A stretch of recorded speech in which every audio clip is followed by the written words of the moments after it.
संविधान के 75 साल के मौके पर लोकसभा में हुई चर्चा में बोलते हुए पीएम मोदी व नेता प्रतिपक्ष ने अपने अपने संबोधनों के जरिए देश को संविधान के सहारे अपनी सोच व एजेंडे को सामने रखने की कोशिश की। संविधान चर्चा के दौरान जहां सत्ता पक्ष व विपक्ष खुद को संविधान का सबसे बड़ा पैरोकार दिखाने की कोशिश करता नजर आया, तो वहीं दूसरी ओर अम्बेडकर, राजेंद्र प्रसाद, पटेल, बोस जैसे चेहरों की विरासत पर दावेदारी जताता भी दिखा। 14 दिसंबर को संविधान की लड़ाई में जिस पुरजोर तरीके से कांग्रेस की तरफ से सरकार पर निशाना साधा गया, उसके मद्देनजर पीएम मोदी ने 75 सालों के संवैधानिक यात्रा में हुए संशोधनों और संविधान का खून मुंह लगना, संविधान को लहूलुहान करना व उसकी आत्मा को तार तार करने जैसे कड़े शब्दों का इस्तेमाल कांग्रेस के संदर्भ में कर पलटवार कर दिया। ऐसे में एक सवाल तो सभी के मन में उठ रहा है और वो ये है कि पीएम मोदी विपक्ष के नैरेटिव को आखिर कितना काउंटर कर पाए होंगे।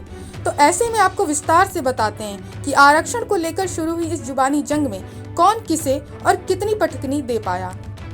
दरअसल लोकसभा में संविधान पर चर्चा के दौरान प्रधानमंत्री नरेंद्र मोदी और कांग्रेस नेता राहुल गांधी ने आरक्षण और जातिगत जनगणना को लेकर अपनी अपनी बातें कही। संसद में पहले राहुल गांधी ने आगामी चुनाव में जाति जनगणना करने का वादा किया और 50% आरक्षण की सीमा को तोड़ने का मुद्दा उठाया। वहीं इसके बाद पीएम मोदी ने पलटवार करते हुए कांग्रेस पर आरक्षण को लेकर कई गंभीर आरोप लगाए। अपने पूरे भाषण में पीएम नरेंद्र मोदी ने जवाहरलाल नेहरू, इंदिरा गांधी, राजीव गांधी से लेकर कांग्रेस के लंबे शासन पर निशाना साधा। वहीं उससे पहले लोकसभा में प्रतिपक्ष के नेता राहुल गांधी ने सावरकर का नाम लेते हुए संविधान के प्रति उनकी धारणा पर सवाल उठाए। जबकि पहली बार संसद पहुंची उनकी बहन और कांग्रेस सांसद प्रियंका गांधी वाड्रा ने भी सरकार को घेरा। राहुल गांधी सदन में अपनी बात रखते हुए करीब 25 मिनट बोले। राहुल ने सावरकर और एकलव्य द्रोणाचार्य की कहानी सुनाते हुए बीजेपी सरकार पर युवाओं का अंगूठा काटने का आरोप लगाया।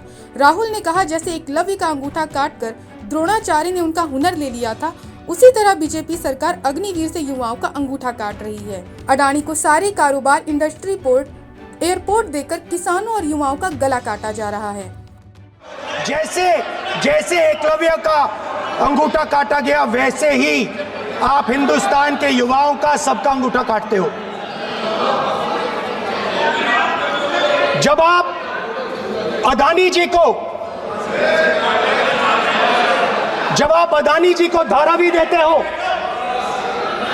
तो आप धारावी के जो एंटरप्रेन्योर्स हैं, जो स्मॉल एंड मीडियम बिजनेसेस हैं, उनका आप अंगूठा काटते हो।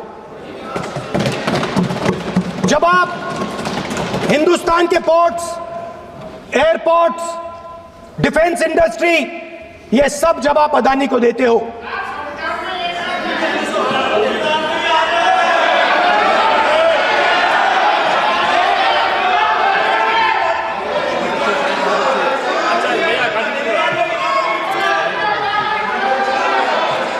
हिंदुस्तान के सारे जो फेयर प्ले बिजनेसेस हैं, जो ईमानदारी से काम करते हैं, आप उन सब का अंगूठा काटते हो जब आप अडानी की मदद करते हो। कॉन्स्टिट्यूशन में लैटरल एंट्री कर आप हिंदुस्तान के युवाओं का, पिछड़ों का, गरीबों का अंगूठा काटते हो।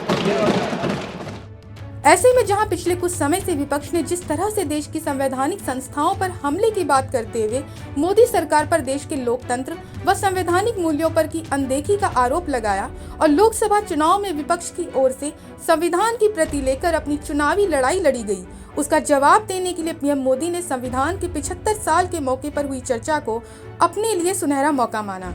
पीएम मोदी ने सधे हुए तरीके से विपक्ष के तमाम आरोपों को सिलसिलेवार ढंग से काटते हुए अपना पक्ष रखा। सदन में करीब 1 घंटा 50 मिनट लंबे अपने भाषण में पीएम मोदी ने कांग्रेस का नाम लिए बिना एक खानदान के 70 साल लंबे शासन पर तीखा हमला किया।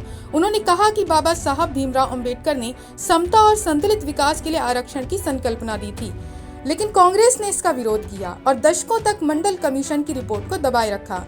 मोदी ने कहा कि पंडित नेहरू से लेकर राजीव गांधी तक कांग्रेस ने आरक्षण का विरोध किया। उन्होंने कहा कि कांग्रेस ने हमेशा आरक्षण को सत्ता की भूख के रूप में इस्तेमाल किया और धर्म के आधार पर आरक्षण के नए तरीके की शुरुआत की। और एक बात प्रधानमंत्री ने बार बार बोली कि नेहरू ने संविधान में संशोधन किए और फिर इंदिरा गांधी के मुंह खून लग गया और उन्होंने भी बदलाव किए। ये संविधान संशोधन करने का ऐसा खून कांग्रेस के मुंह लग गया कि समय समय पर वो संविधान का शिकार करती रही। ये खून मुंह पे लग गया। इतना ही नहीं, संविधान के स्पिरिट को लहू लहान करती रही। आदरणीय सभापति जी, करीब 6 दशक में 75 बार संविधान बदला गया। इतना ही नहीं, पीएम मोदी ने इस अवसर को अपनी सरकार की उपलब्धियों के जिक्र के तौर पर भी देखा। उन्होंने अनुच्छेद 370, भारत की तीसरी आर्थिक शक्ति बनने की कोशिश, G20 का सफल आयोजन व महिला आरक्षण बिल को अपनी सरकार की बड़ी उपलब्धियों के तौर पर सामने रखा और अंत में संविधान के प्रति 11 संकल्पों की घोषणा की। बड़ी बात तो ये रही कि पीएम मोदी ने इस बार इंडिया गठबंधन में भी फूट डालने की कोशिश की। फिलहाल लोकसभा चुनाव के बाद जिस तरह से कुछ दिनों तक संसद के 2 सत्रों में पीएम और मोदी सरकार कुछ बैकफुट पर दिखी, लेकिन महाराष्ट्र व हरियाणा के चुनाव में हुई जीत के बाद अब सत्तारूढ़ दल आत्मविश्वास से भरा नजर आ रहा है। जानकार मानते हैं कि पीएम मोदी ने नैरेटिव को विपक्ष के खिलाफ सेट कर दिया है, यानी कि बदले नजरिए ने बीजेपी को विपक्ष के नैरेटिव से लड़ने की ताकत दे दी है।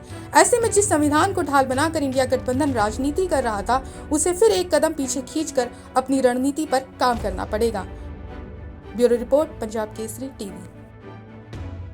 हमसे जुड़े रहने के लिए हमारे YouTube चैनल को सब्सक्राइब करें और नई वीडियो की नोटिफिकेशन के लिए बेल आइकॉन को दबाएं।